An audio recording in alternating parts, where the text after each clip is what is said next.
Do you dance at shows? Um, Historically, only if I was on ecstasy. Because you don't strike me as the type at Jay Giles concert who's gonna be up shaking his ass and dancing around. No, no. In fact, yeah. And when I say I said that kind of in jest, I've never actually gone to a show per se on ecstasy. It's been more like going to a little club where they're playing recorded music. And I'm talking 100 years ago too, when I lived in San Francisco. So, no, I don't. In fact, I don't even like dancing in general.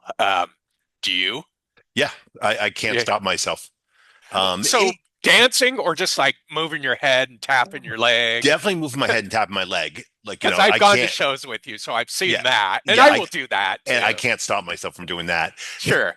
And I don't mean like full on dancing by any means, but like if it's again someone like Springsteen or Jay Giles, I am like much more than just doing that. I'm jumping around. But not like actually dancing with a partner. Not that kind of dancing. Definitely not that, and definitely Okay. not even the Grateful Dead dancing of the spinning around. So Uh, I was just gonna say, is it yeah, more akin to, those whacked out deadheads who no, are spinning not around? not that either. But I definitely can't sit still unless it's depending on who the concert is. And I remember going to a Jay Giles concert in particular with a friend of mine from like one of my school boy friends, and I'm up on everyone's up on their seats. Everyone's either standing or standing on top of their chairs. And he's refusing to stand up because Rob was very conscious about those sort of things and all, and just didn't want to be like seen that way or whatever. And, like he just could never loosen up. Uh, Yeah. and and I was like, dude, you got to loosen up. I can relate to your friend Rob.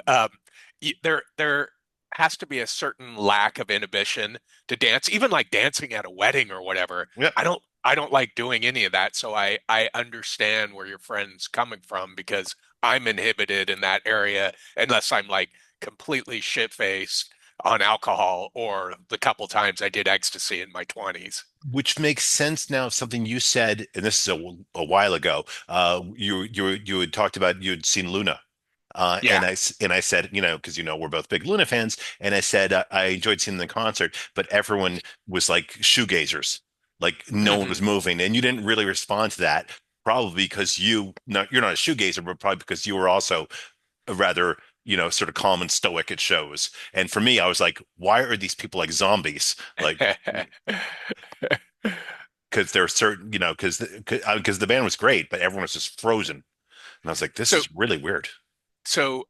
shows in Seattle, typically, or the audiences in Seattle, when I lived there, typically responded that way more than other places I've lived, like San Francisco, for example. And there is a bit of a stereotype of a show in Seattle, where people are a little bit too cool for school, so they don't show a lot of outward appreciation for bands. They'll politely applaud or whatever, but you typically would not see, people dancing in the aisles like you're talking about, like And, maybe at a show in Boston. and I would say in that case, Boston is the sort of the cultural opposite of Seattle. And actually, Hmm. when I have really really danced at shows, it was slam dancing.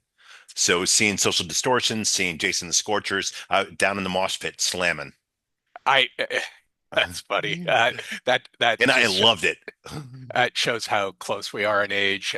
Because I would have to say that I did some of that as well. Like at 16 years old, seeing Black Flag in 1981, I was definitely in the pit until, I got knocked around by guys who were like 25, and then I went off to the side. But that sort of thing to me, um, slam dancing, there's something to me that's really authentic about that, especially back in that day, in the era, especially the hardcore punk scene. Yeah, It was such an outlet for aggression and like energy that people just didn't know what to do with. And it was kind of weird how it formed around certain bands. But some of the ones you mentioned, like people slam dance at Jason and the Scorchers, like a country rock band? They're country punk. They're really like listen to them again, or listen to them live. They're really, really electric. Pretty Um, aggressive. yeah, Okay. in concert, really aggressive. X, Social D, and I was doing it not just like when I was 16. I was doing it when I was like 22, even. Like, Hmm. I probably wouldn't do it now, but one of the things I never liked doing was leaving a concert at like 1 in the morning and still being full of energy. Like, Uh-huh. I like to leave a concert being drained. I could go home, go to sleep and all. Because if I couldn't like, jump around, then I was probably going to be like up for the next 2 hours. Um, were you also all coked up during those shows too? No, not necessarily. I mean, some yes, some no. Yeah. It depends. Um, it's It cer- it it this conversation reminds me of a funny anecdote.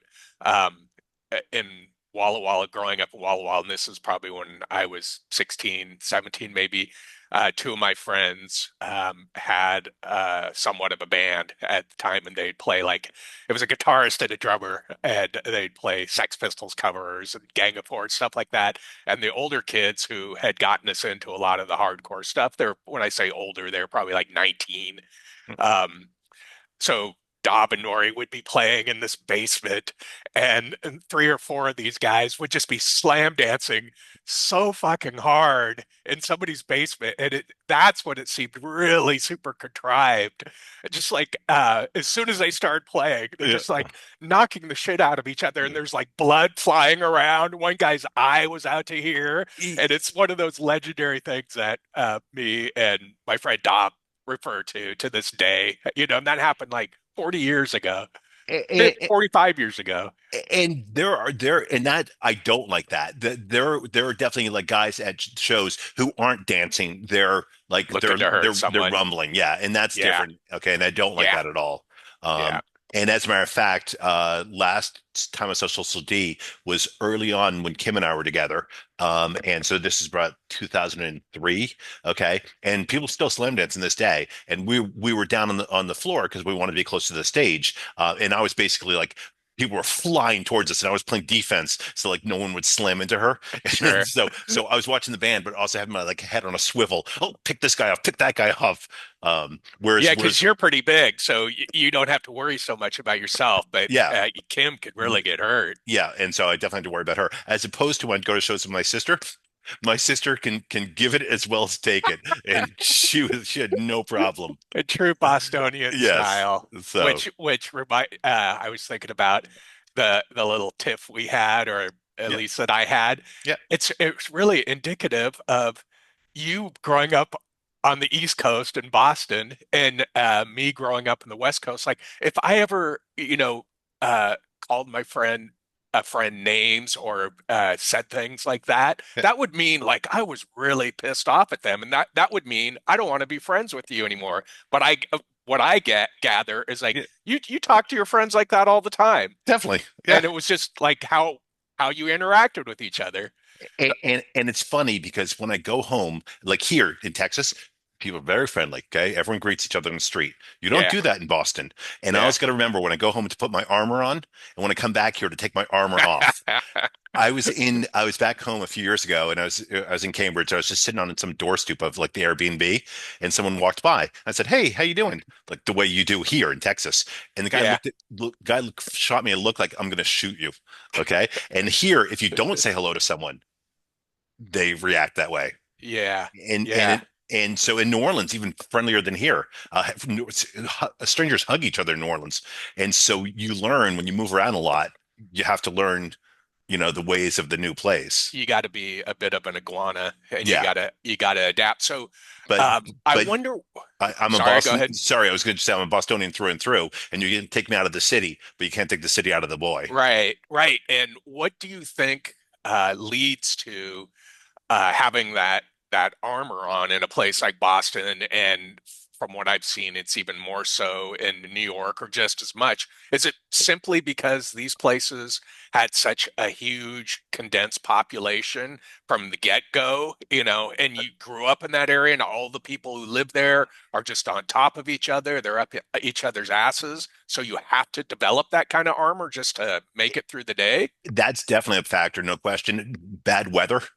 Bad weather is a factor. Like Mhm. when you live through 6 months of winter, people are always, oh, snow is so beautiful. Yeah, maybe the first day. When you've lived through 6 months of it and it's icy and sludge and gray and yellow, and you can't park anywhere and you can't walk down the street, it puts you in a bad mood. Month Um, after month, yeah. yeah, Boston's also very provincial in a way that New York isn't. Boston's like Philly, in a way that sort of like, ours is ours, and it's why, like, when I was emailing you about the Bruins, about the Boston Bruins, that they're ours, and there's this real connection, and it's a real connection that goes to the whole city, and it's something I miss. And it's sort of Mhm. funny. It's even something like Matt Damon and Ben Affleck, like they're ours. Like, you can't rank on them. We can rank on them. You can't rank on them, Yeah, you as know? lame as they are, Yeah, they're still yours. yeah. And there's a real, and that doesn't really exist here. And it didn't exist in San Francisco, but in the East, it's more of an East Coast thing, I think. And it's just, and there are times when I am watching a movie or watching a game or something, and I miss home for that reason, Oh, I'm sure. you know. Um, Especially not having any sports team where you live now, professional sports yeah, team. we have a soccer team, but Yeah, who I don't watch cares? that. Yeah, exactly. And so and there is a AAA baseball team, and I've gone to a couple of games, but it's like I lived in South and it's up north, so it's kind of a pain in the ass. But it was nice when I did it. Um, but yeah, it's very different. And again, I will always think of Boston as home, even though I haven't lived there in years. Sure. And even though like my mom just moved, so like, it's not even a place to stay anymore. And yet, it's something that just gets in your blood. Yeah, it's if you spend your formative years there. Yeah. I I grew up in a little town in Eastern Washington, as you know, and I only lived there for, let's see, 12 years, Huh. but it was from like fourth grade to 21. So, I've lived other places. I lived in Seattle for 27 years. Yeah. I lived in San Francisco for 10 years, but I still think of that little town in Eastern Washington as home simply because I associate it with those formative years where you start, where basically, the die is cast as far as who you are as a person. That's why I like that line from Helpless so much by Neil Young, where he says, "All my changes Oh, were that's by there." Neil Young, is it? Yes, there you go. I just wanted to make sure you knew. Where he says, "All my changes were there," and that's Yeah, exactly what he's yeah. talking about. You know, Totally. and it, but Totally. When, it's a good way of putting it. You know, yeah, Ontario, yeah, as he's singing about. yeah. Um, so going back to something we were talking about quite a few tapings ago, we were trying to come up with or trying to think of bands who lost their front man or front woman and continued to carry on and had a similar level of success, if not more. And we were struggling to come up with anyone who actually had successfully done that. I thought of a couple others that we didn't mention. Okay, go. One of them is, and might be the best example, is the heavy metal thunder of Deep Purple. So their first couple records, and I don't know how familiar you are with Yeah, all the different versions of Deep. I'm Okay, but not. So great. that wouldn't have occurred to me. Yeah. All right. But do you know them well enough to know, like, the first couple records had a No. singer and for the song, Yeah. and like their hit then while he was a singer was Hush, Yep. which was a song written by Joe South, and they had a big hit stateside Yep. with it. First couple records, first three, and then Ian Gillan came in after him, like in 1970. I think his first record was Deep Purple and Rock, and then the next one was Machine Head, which was their big breakthrough record with Smoke on the So, Water and Highway Star. And but anyway, that was their biggest, by far most successful period is when Ian Gillan came in. And then after he got booted out or quit, um, uh, and I don't even like saying the name, but David Coverdale came in and was their singer for like the next three or four records, and they had a level of success with him as well. Not as big as with Ian Gillan, but still, there wasn't a huge drop off. So that's a pretty pertinent example of that sort of thing that What worked. why do I know his name?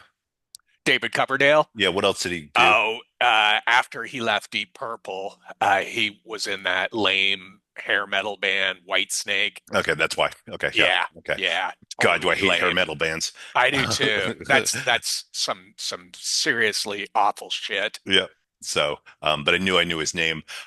Yeah. So it's funny because my brother was a Deep Purple fan, and as we've talked about, I got a lot of my music from him originally, Sure. and for whatever reason, they were just put on record and like, not for me. I do like Hush. A little tired of Smoke in the Water, but I do like Hush. And Coolest Shaker actually covered Hush, and they did a nice job. Um, but I also, again, the difference between our taste, where there are a couple areas where we sort of part, and music for me, if it's too heavy, it's not my sort of music, and that's what I found with Deep Purple. Um, Another one, and this is a more contemporary example, and it's still kind of playing out. And have we ever talked about the band Black Country New Road? No. Okay, so they're an English band, and they've been around, I would guess, for 5, 6 years. They were one of those bands that gets tagged as like, one of the great new things, up and coming band. And they are good. They're English, like I said. They are, how would I describe them? They're quirky in an early Talking Heads sort of way, but they also have like some pretty strange musical influences, like klezmer music, for example. Yeah. And anyway, they had a huge push behind them after their first record and second record, where they're getting just nothing but golden press, and a lot of hipsters are into them and all that kind of shit. And I do like them. I like them a lot, in fact. But right after their second record came out, their frontman, main singer, quit, and they've continued on without him. And they put out a live record shortly thereafter, after he quit, a live record with all new songs. And really, to me, they didn't lose a whole heck of a lot by losing their main guy. So it'll be interesting to see if they continue on the same trajectory, because they seem like a band that was getting really, really popular. And so it's hard to say with a band like that because we don't know, as opposed to like now that I'm actually thinking about the topic again, like Jefferson Airplane. Hmm. Now Grace Slick came in early, but she was not the original singer. She wasn't. That was Sin Anderson. Signe, It's yeah. it's Sigene, Yes. and yeah, that's right. And there was one record with her on Yeah, it yep, before Grace came in, and yeah, that maybe that's the most pertinent example, because they didn't really have much success with good old Signe, or yeah. And whatever they the and fuck her they name was. took off, as I Yeah. heard, as one of their albums is called, Jefferson Airplane Takes Off. It's the And one with their original singer yeah, too. Is what yeah, that's Takes Off. yeah. Which, oh, another thing I wanted to talk about. You bring up Jefferson Airplane just coincidentally, is I was listening to it the other night, and the song White Rabbit. I don't think that song gets the credit it deserves for how ahead of its time it was, especially to be a big pop hit. I mean, that was a huge song. It's Yeah, been in a, I mean, it's considered a classic at this point, no but question. musically, that is such an unusual song, especially for the time. And I would suggest you going back, if you haven't listened to it for a while, go back and listen to it, because it really is just it's a pop song with no chorus, essentially, and it just builds and builds in this slow, creepy, crawly groove that's really menacing sounding. And of course, it's the great Grace Slick vocal. Um, I just think it's so ahead of its time, and is such a brilliant piece of music. And when I think of like some of my all-time favorite songs or bands, Jefferson Airplane is never never Yeah. even thought about. But just because of that one song, I think they deserve special mention, because it is such a brilliant song. So she came over from the Great Society. That was her band before, Yeah, as I'm sure you know. And she brought two songs with her. One was Somebody to Love. I know that for certain. And I believe the other one was White Rabbit. yeah. And yeah, and as I've mentioned before, to me, the song that's really haunting off Surrealistic Pillow is the song Today, Mhm. which is the Yeah, one, you'd mentioned that. yeah, which for me is really and How Do You Feel? And so and they're the one of those bands where I like they're like the Doors for me. I used to really like them. I used to play them a lot, and I just played them out. And for whatever reason, I just don't listen to them much anymore. I actually watched the Doors at Hollywood Bowl a couple nights ago, and it was good, but I am just not there anymore.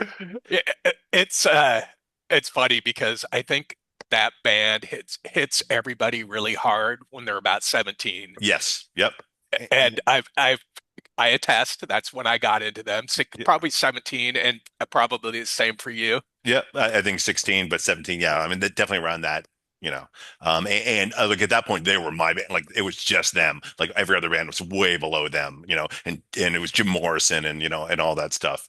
And I watched them, and I really watched them as I'm watching the Hollywood Bowl. And for one, there are just a couple of things that stood out. For one thing, Ray Manzarek's keyboard are so small, they look almost like a toy. Which is just really weird. And then Densmore was set up on a riser behind the band, so it's Yeah. weird. It was like he wasn't even part of them. And Robbie Krieger is a really good guitar player and songwriter, and I think he would have gotten more attention if A, he wasn't so homely, and B, he did anything on stage. Like it's so they were the opposite of the Who, like except for Morrison. Morrison, did all sorts of stuff. But like Yeah. you watch the Who, and there's Daltrey spinning the mic, and there's Townsend windmilling his arm, and there's Keith Moon and all. You watch the Doors, and like Morrison's movie, everyone else is just stock still, and Well, it's to really to weird. to that point, I wonder if the other guys in the band, besides Morrison, felt like they didn't it didn't matter because Jim was taking care of Probably so. all of that. He Yep. was the showman. Yep. He was the one putting on, an act, so to speak. But which begs the question, or it's a good topic of conversation, is so you say Robbie Krieger just stood there, but to me, like if if that's what he was compelled to do naturally and organically, I'm totally okay with that, as opposed to him like trying to do like a Pete Townsend sort of thing Yep. and forcing it because he felt like that was what was expected of a rock and roll guitarist. So there's something kind of pure But about a Robbie Krieger just standing there and playing. and I hear what you're saying, but like Clapton in The Last Waltz, when Clapton's playing, he's not jumping around, he's not doing anything. But the way he's playing, even though he's standing totally still, the way he's Hmm. playing, it like it creates energy. You feel it. Yeah, in a way that I just don't with Krieger. Hmm. And it was just interesting watching them. Okay, and also in particular it's the Hollywood Bowl, so it's a very strange sort of setup. It's not in a club, it's not in a normal arena. Hmm. But it was just funny. I was like, yeah, well, I'm sort of done with the Doors. In a way that I'm not with Springsteen or not with the Who or not with the Stones or I not.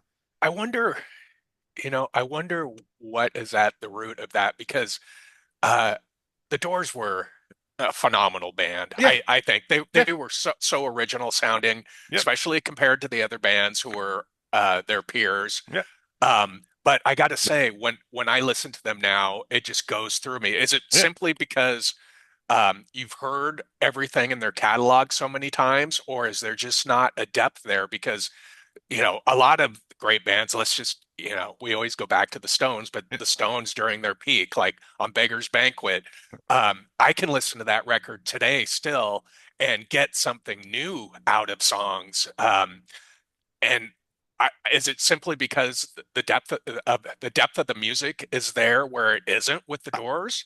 I guess because I feel the same way. Even though I told you I'm sort of burnt out on Sticky Fingers and don't listen to it much anymore, I still can appreciate that way more, It still than moves you. yeah, than any other Doors record.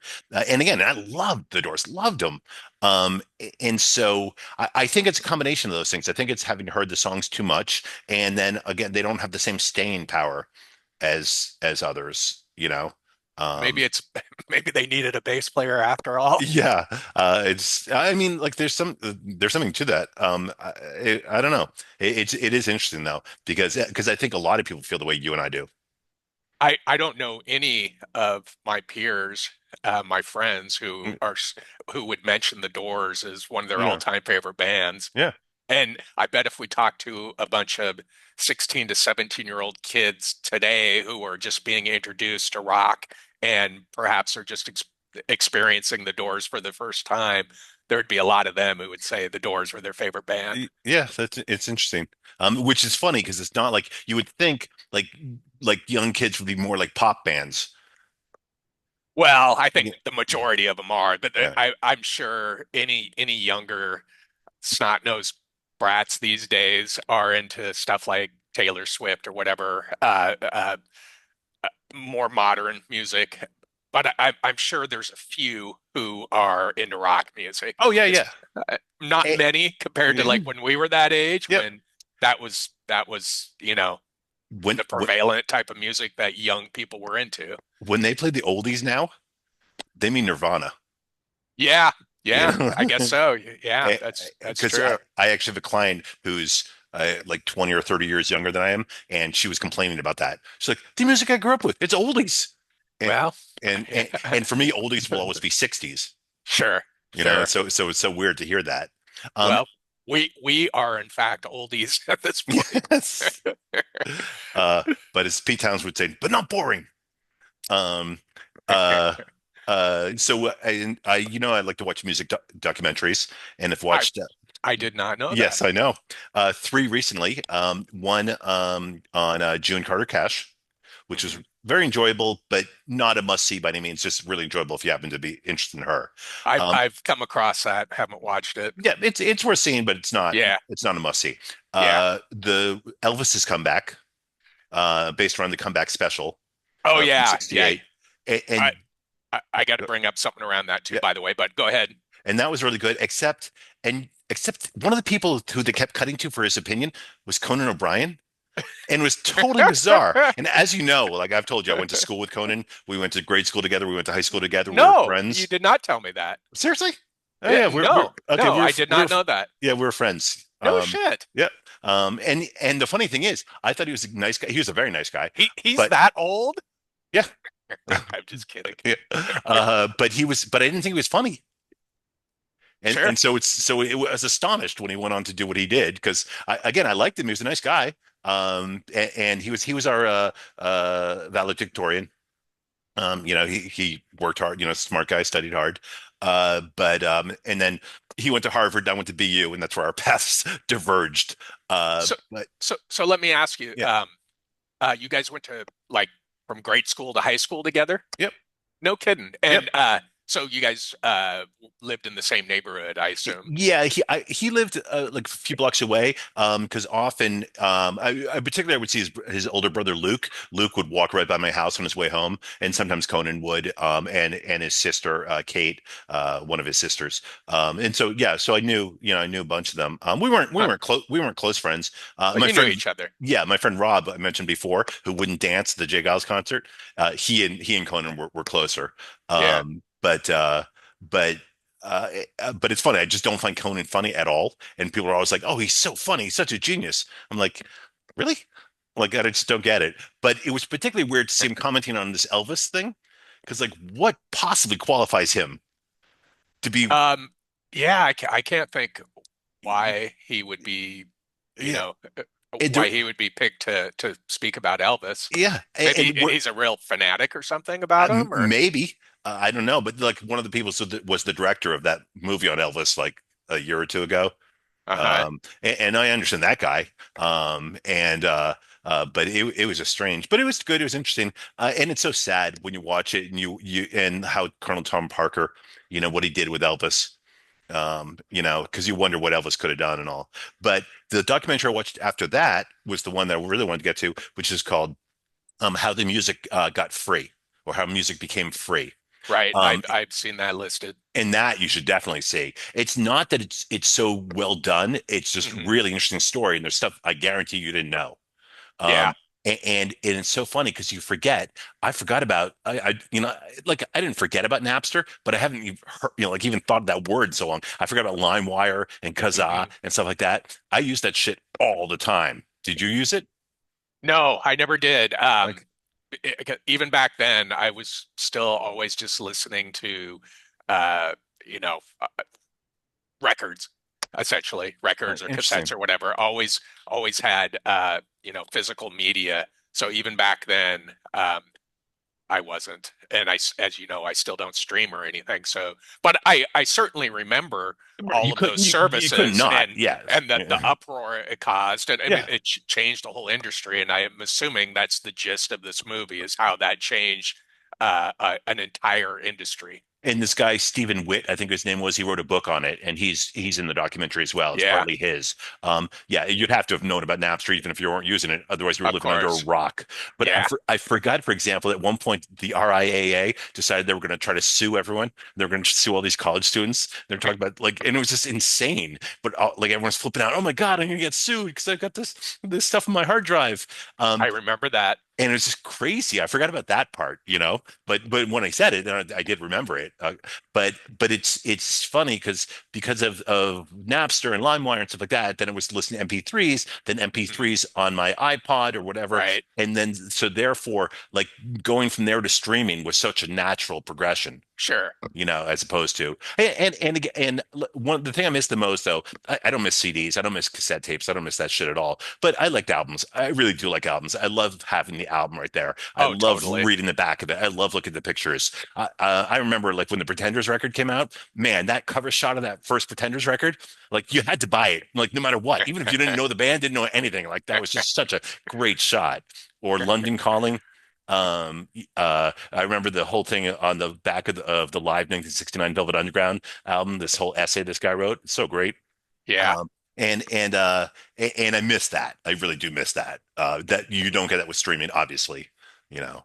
Yeah, that's a big part of the vinyl experience for sure, and everybody who has ever been into it will tell you that. And um, to your point about how that's what you miss, and it's all because of when we grew up. If we grew up probably, let's see, 15 years later than we did, I can guarantee you wouldn't have the same feelings about vinyl, and uh, I wouldn't either if I grew up, 15 years later. It was just they were so ubiquitous in our lives when we grew up because every home had a stereo. Yeah, All of our friends' parents had stereos. I mean, they came into being, I guess, from the late 50s through the 70s. It, yeah, it was as ubiquitous as a ping pong table in the basement yeah, back in those days when we were growing up. So, yeah. And it's not surprising that we are into records or when I was hanging out with appreciate them. friends, we were playing records. We weren't watching TV. We were Yeah, listening to records.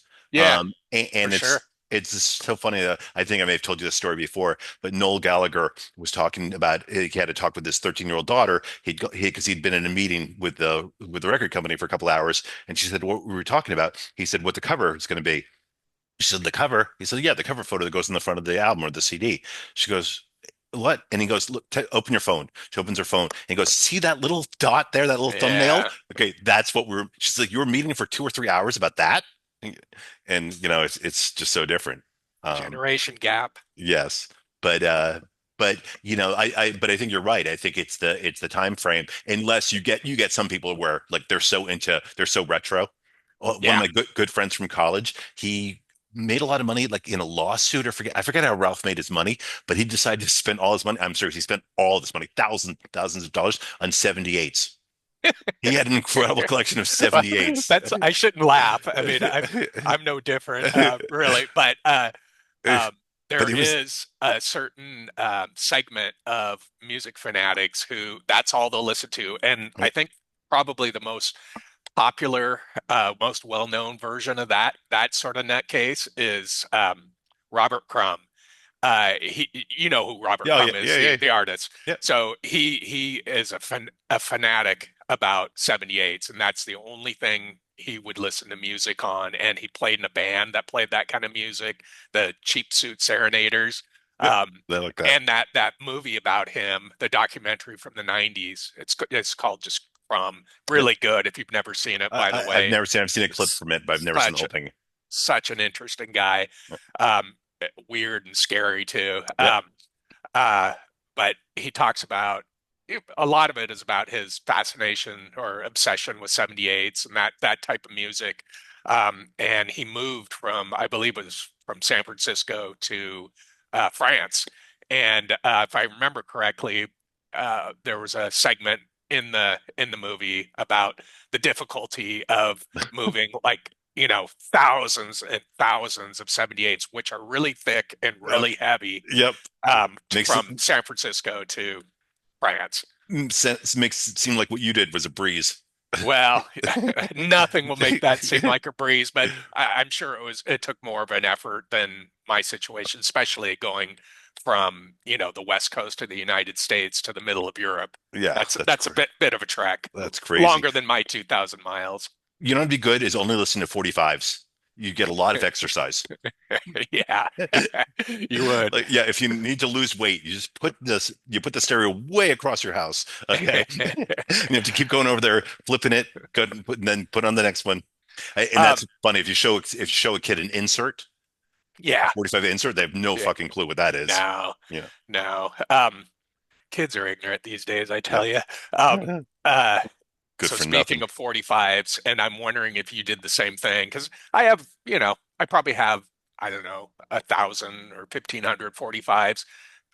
Most of them were collected during that era, the early 80s, when bands were putting out 12-inch singles and 7-inch singles with elaborate artwork, and it'd be like non-LP B-sides, that sort of thing. A lot of the punk and new wave bands did that, and that's when I first really started getting into record collecting. But anyway, I would take, so I wouldn't have to get up and do what you're talking about, change the record after every song. I would make compilation tapes for all the B-sides, and put them onto cassettes, and then it would be like almost like a full another record. It'd have like 10 B-sides from, I don't know, Echo and the Bunnymen. So that was the way I dealt with 45s, and still do, in fact. And it's funny because you were not a mixtape guy. Not really. Yeah. The mix would be, I guess it would be just mixed from different 45s. So not like I wouldn't take random album cuts from different bands, that sort of thing. I would never do that. And uh, not that I was opposed to it, but I've just always been so into the whole piece of art, which is the whole record, But it's you just know. funny because that is how you and I met. I was playing a mixtape, Oh, that's right. and you said to me, like, Yeah. "Did you do this tape?" And I said, "Yeah." And you said it's great. You're a genius, or something along those lines. And can In I the have a ham corner store. sandwich? Yeah. Yeah, Uh, that's uh, right. because I always made mixtapes, always. And as a matter of fact, when my sister and brother and I would have parties, I would make tapes for parties and stuff like Yeah. that. So, Yeah. I um, just had a few people over the other night, and two of my, two of my only friends here.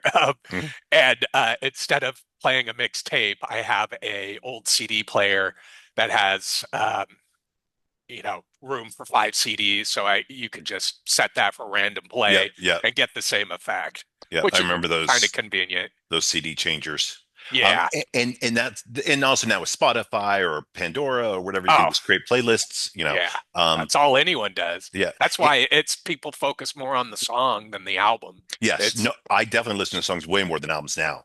Yeah, Um, everybody does. yeah. But one of and where I really like it is in my car because like, I feel like listening to blah, blah, blah. And I'll just, and now I assume much like you don't dance, you probably don't sing along to music. Um, I guess I'd have to go back to the old, and if I was really shit-faced, Okay. maybe, So and like, so and if with you're some friends or something. But certainly, I don't sit around the house singing okay, by myself. or No, driving, no, no, okay, I don't. Do or in the you? shower, yeah, Yeah. yeah. Well, you know, you say tomato, I say tomato. And I guess that goes partially back to the whole loving lyrics versus lyrics not being as important. Um, because if you love lyrics, then they're ingrained in your head. Well, I don't. I think for me, it's more about I just can't sing. If I Oh, could I can't sing, sing at and all. well, again, maybe going back to the lack of inhibition Yeah, or having too much inhibition. If I could sing, yeah. I probably would sing, just eh, you know, My, by myself or with people. But I would just never. It's just I would never put anybody through that if I Oh, was around people, and oh, I wouldn't want to put myself through that either at my, this point. But you don't care, I don't care. apparently. But my dad was a painter and he could play guitar and sing. And